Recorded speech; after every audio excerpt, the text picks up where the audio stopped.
Social media અને વિવિધ media platform પર વાયરલ થઈ રહેલા વીડિયોએ બોટાદ જિલ્લા તંત્રની ગંભીર બેદરકારીને જાહેરમાં ઉઘાડી પાડી દીધી છે.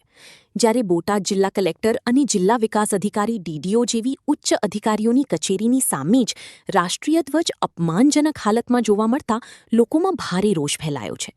જે તિરંગાના સન્માન માટે દેશના જવાનોએ પોતાના પ્રાણોની આહુતિ આપી છે, સરહદ પર શહીદી વહોરી છે, એ જ તિરંગાનું બોટાદ જિલ્લા તંત્રની બેદરકારીના કારણે અપમાન થવું અત્યંત નિંદનીય અને શરમજનક ઘટના ગણાઈ રહી છે.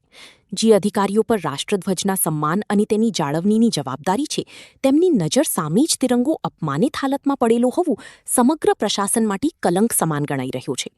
જો કલેક્ટર અને જિલ્લા વિકાસ અધિકારી જેવા જવાબદાર અધિકારીઓ પોતાની કચેરીની સામે રાષ્ટ્રીય ધ્વજનું સન્માન જાળવી શકતા ન હોય, તો સામાન્ય નાગરિકોની દેશપ્રેમ અને રાષ્ટ્રગૌરવના પાઠ શીખવવાનો નૈતિક અધિકાર આવા તંત્રને કેવી રીતે રહી શકે તેવો સવાલ લોકો ઉઠાવી રહ્યા છે.